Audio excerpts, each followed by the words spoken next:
F3 is where the dream begins. We are go in Formula 3.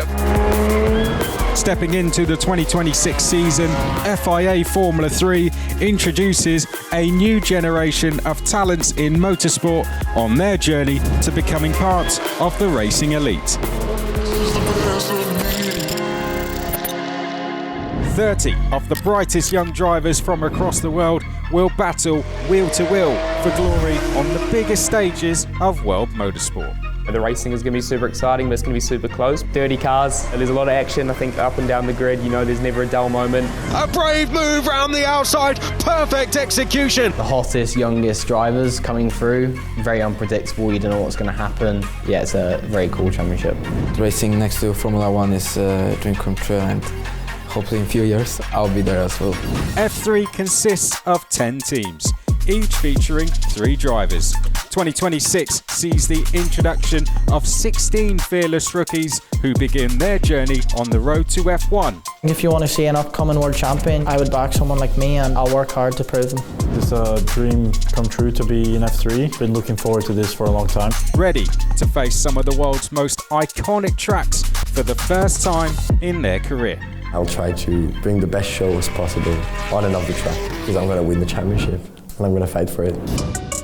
Reigning teams champions Campos Racing are once again aiming for glory with an experienced lineup of Frenchmen Teofil Niall and New York's Ugo Ugochukwu, who both return for their second season racing alongside Red Bull rookie Ernesto Rivera. Looking forward to victories, trophies, podiums, and why not a victory championship at the end of the season. Yeah, I'd say the main goal is definitely to fight for the championship. It's been really good so far working with Campus. We're working well together. The team has a strong lineup going into the year, and I think everyone's pretty confident. Trident retain Noah Stromstead to race alongside Audi Academy driver Freddie Slater and the McLaren-backed Matteo De Paolo. It's very cool to have 4 rings on the suit and on the helmet. They've got such a long-term future in Formula 1, so hopefully that means me one day. Formula 3 is a big step.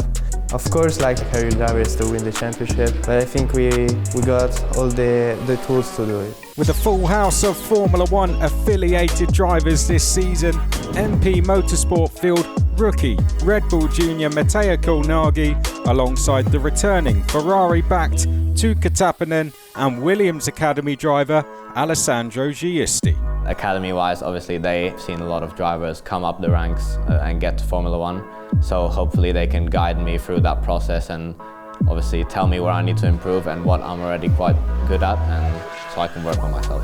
So I'm expecting to fight at the top this year. I think I have a good opportunity. Obviously, I'm not the only one here. There are other good drivers as well, so I just need to be even better than what they are.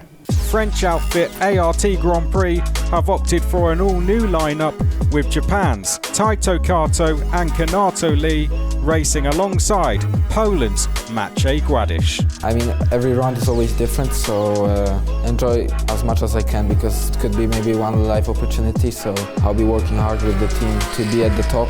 We will improve each down, I think make a step. This is most important thing, so let's see.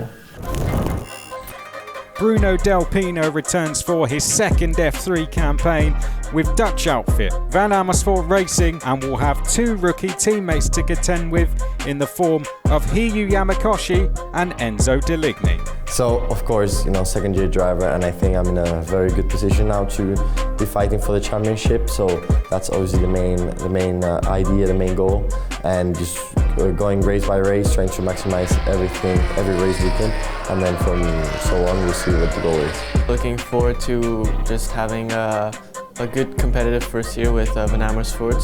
It's a competitive team. They had a good year last year, so I'm confident in the team's abilities and I'm confident in my abilities as well. Coming off the back of 7 podiums in FRECA in 2025, Pedro Claro makes his F3 debut with Rodin Motorsport, looking to learn from the experience of his teammates Brando Badaware and Christian Ho. I'm a very aggressive driver in driving style. I like a car that's quite sharp. I'm always fighting it with the team, you know, give me a little bit more, give me a little bit more. To be fair, I rate myself pretty well as a quite complete driver. It's been a really long winter. A couple of months off, it was useful to rest, reset. Yeah, now I'm really looking forward to Melbourne and I can't wait to race.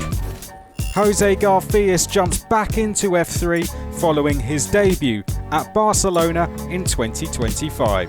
He joins New Zealand's Louis Sharp and Australia's James Wharton at Prema Racing. Yeah, I feel like for me 2026 is about a redemption of 2025, and definitely had some tough times, and I feel like I come out the other end better, and yeah, sometimes it's actually a good thing being pushed back. You end up striving for more, so I feel like just never giving up and always getting better. There's a lot of stuff I want to build on, but my main goal is, you know, to be consistently at the front, fighting for podiums, fighting for wins, and ultimately hopefully fighting for a championship.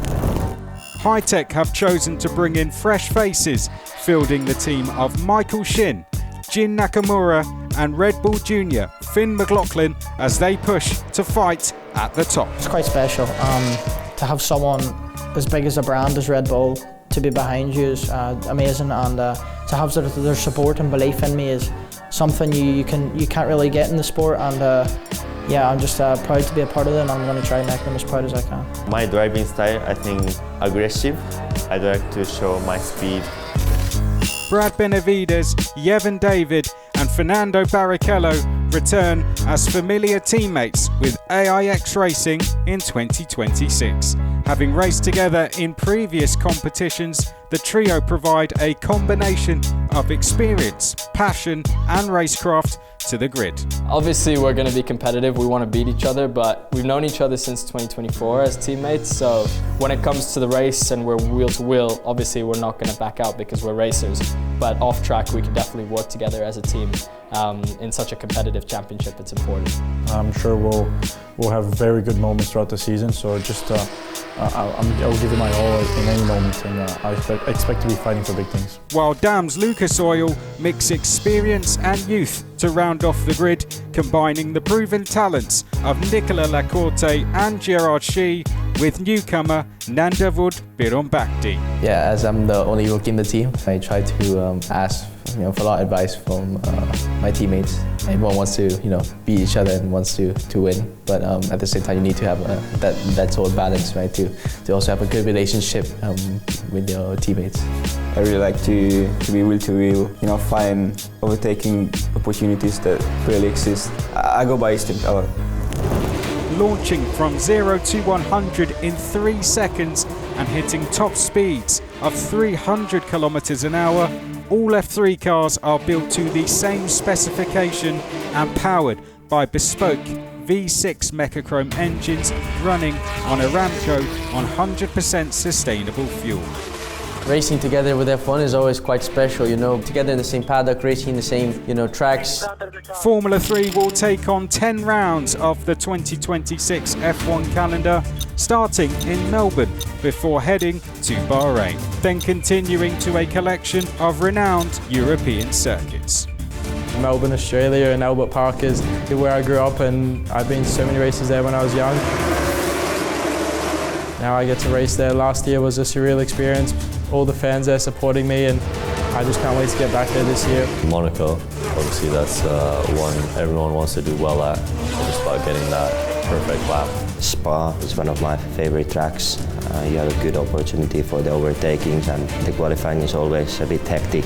Before ending the season at Madrid's brand new street track in September for an exhilarating finale. Madrid will bring sort of wild card to everybody because nobody knows anything about it. It's going to be new for everyone, so there's no advantages or disadvantages. It's just about who can adapt the best and get on it straight away.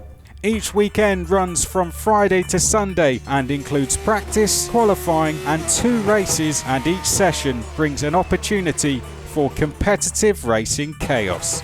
Friday hosts one 45-minute free practice session followed by a 30-minute qualifying with 2 points awarded to the driver who takes the Aramco pole position. Half a second clear, what a lap that is. Saturday sees the sprint race. The top 12 finishers from Friday's qualifying are reversed on the grid. 10 points are on offer for the winner, down to 1 for 10th place. It's been a dominant performance and it will be a first win for Noah Stromstead.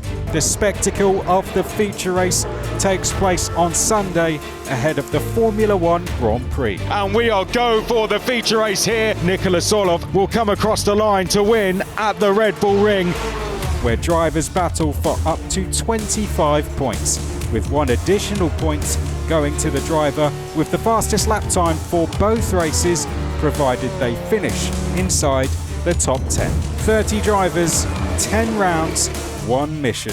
The future of motorsport starts here.